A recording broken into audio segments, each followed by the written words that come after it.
Yes, we've been to see A Quiet Place, the new John Krasinski film. We have lovely Alex joining us for our Popcorn Junkies review. Nice to have another male voice. So, A Quiet Place, directed by John Krasinski, starring Emily Blunt.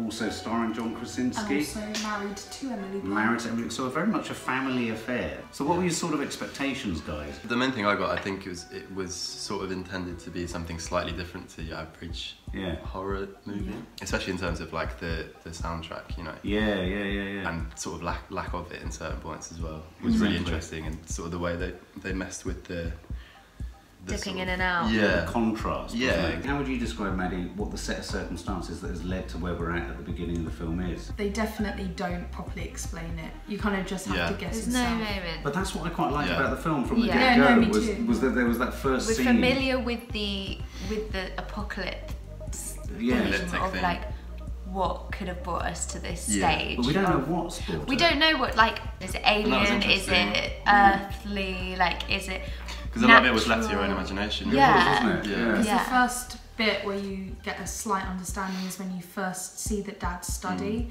and he's got all the newspaper articles saying the meteorite hits Earth. They do give you enough clues, and there are some photographs from the front of newspapers suggesting it's whatever this thing is, it's unkillable. And also suggesting that something was on Earth long enough for them to still print papers about it happening as well. So people have maybe potentially been prepared for some kind of arrival of some sort.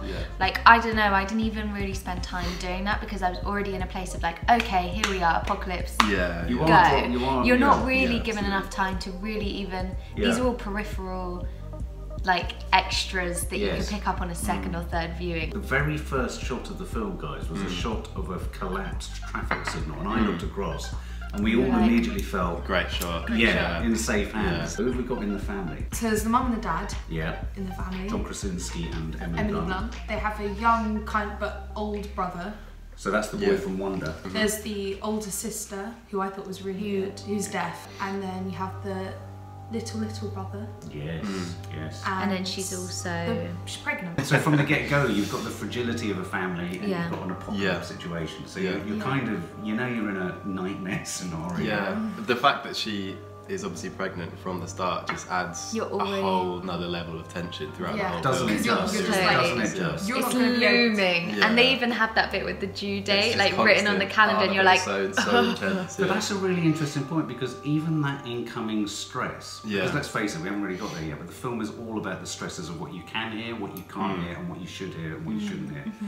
But even the knowledge of her pregnancy works on a sub-level, doesn't it? Because you're thinking, there's an inevitably loud thing about that. I hadn't even thought about the baby, the toddler, the child, like the whole... Yeah, I hadn't gone that far ahead. I'm just thinking, how the hell is she going to give birth? Yeah, well, I'm sure they are as well. Why is sound an issue in this world? These things can only sense, it seems, sound. Almost like bats. It's like sonar, I got it. That clicking sound was like a sonar. So what we thought in the trailer was actually a deaf family, was a combination of two things. They both do have a deaf child, but you've also got a setup where the creatures that are on the planet have to be blooming quiet. I kept getting worried because she's deaf, she's not going to be able to hear when she makes a sound. But actually... But she actually was quiet. For many reasons, in the beginning I was kind of like really annoyed at her and kind of like, oh, you're going to be the reason these people die. But then it's weird because she's got similarities of like sensory awareness. There's bits where she's like lying on the ground and she kind of opens her eyes and her mother's there, and I kind of felt like that was hinting at like sometimes their other senses do become heightened because they're more like having to live in those senses. At those points I was like, oh, maybe she'll be a kind of good asset to their group, and she already is in the fact that they can all sign language. You've got some of the most economic and accomplished filmmaking in that first scene, because they set up the desertion of the place that you're in. You've got a sense of this kid that's running around, so there's an uncontrollability to one element of the film. That was really one thing that struck me, actually, is it's just all seen from the outset. It's just like, oh my god, please be quiet, stop. Imagine they're just like kids running around. Just running around in that. But then even in that first scene, I really like what they were contrasting, where they contrasted silence in this world to the absolute silence of the deaf girl. Yeah. It was so different. But they that kept contrast going is really with that as interesting. well. Like the flicking between the two of the sort of world that most people experience through sound, and then it's all of a sudden just like an instant cut, like just, and it's like stone silence. And you're just like the hairs in your arms like stand up. It was, Absolutely and you were saying, yeah. We thought the scarier moments were the quieter bits. The absolute. And I think that was the intention. You know? Yeah, and that's what, and the quieter bits are what made the jump scare so scary, because you had such a long silent build to such a loud short sound that it made it even scary, because every time there was a really silent bit I was like, oh my god. I don't like being scared too much, but I felt like it was. You were on the floor at one point. I was on the floor. I was on the floor. I was up. I was down.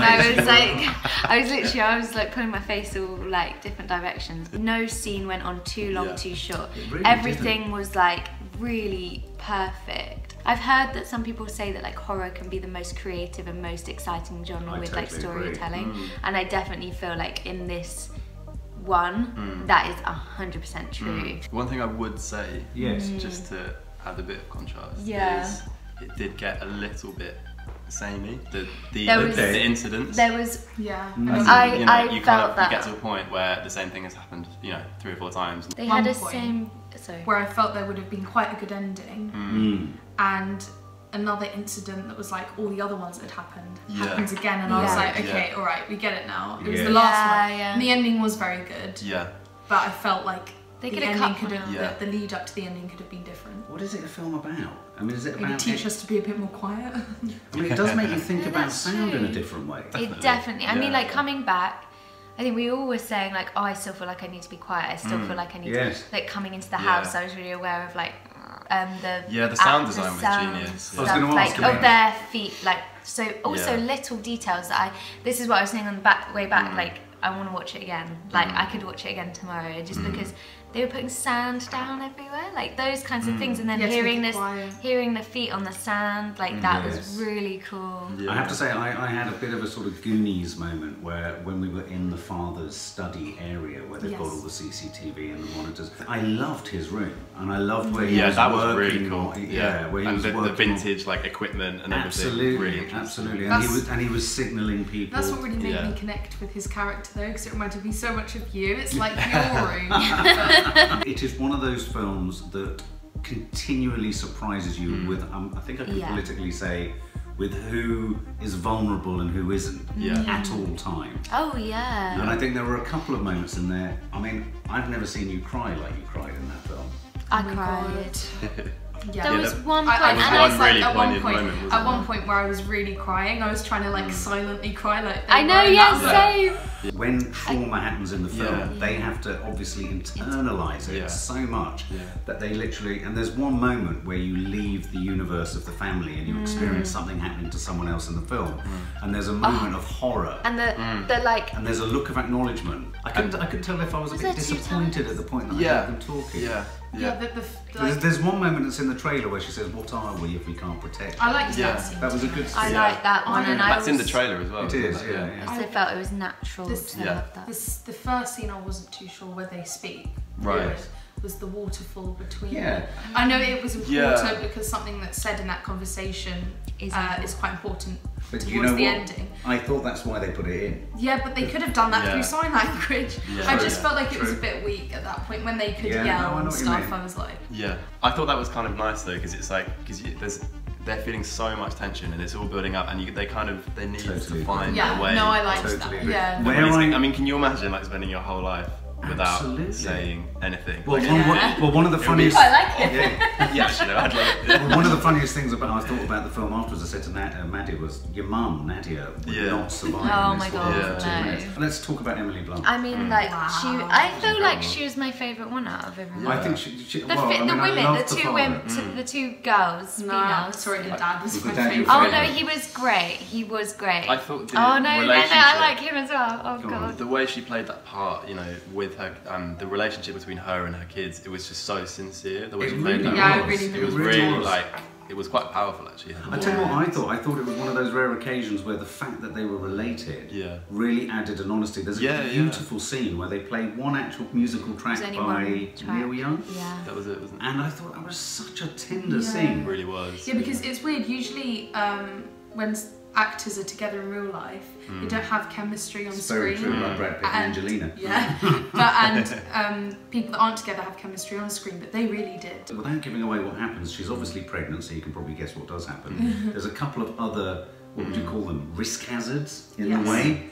How she plays that. You know, that sort of layering of struggle and tension. I mean, I think if you look at her actual like her rocks that she has to like kind of get over, like in quietly. But it's like it's like the struggle and the tension, but also like the sheer like desire to protect her kids. Like she plays that so. She does play it so well. I tell you a film it really reminded me of. I don't know if you guys have seen it. Cloverfield Lane. Yes, it did. It reminded me a bit of that as well. But it reminded me of it in the fact that it was so economically done. I think you're right. They were a bit repetitious. They could have maybe made it a bit shorter.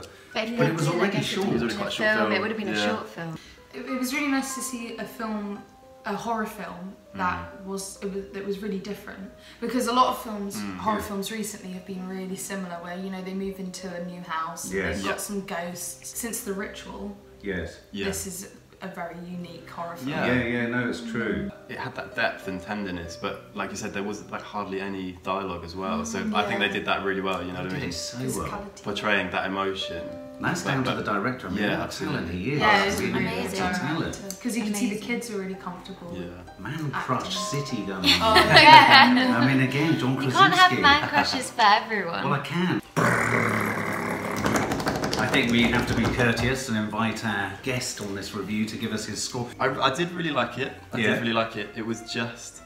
I felt like it was I mean, there's nothing wrong with a slow build. It felt really slow. The incidents with the creature, I got to a point where I was just like, okay, this is happening again. The good points for me was just the underlying sort of element of tenderness and like...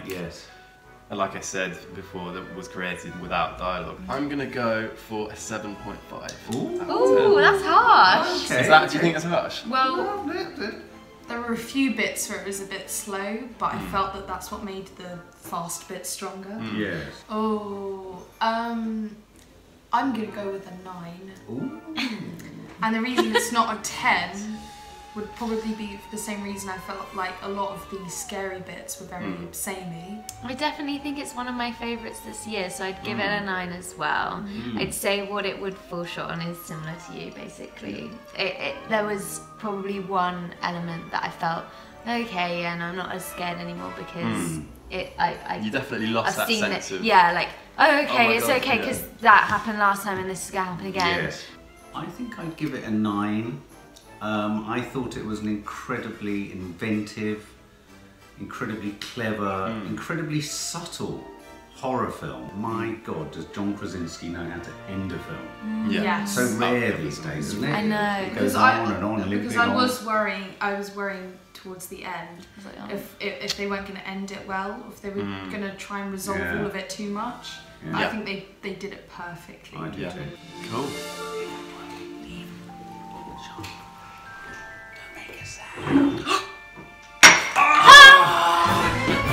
For more film and family fun, don't forget to click the subscribe button and make sure to click the bell to never miss an update.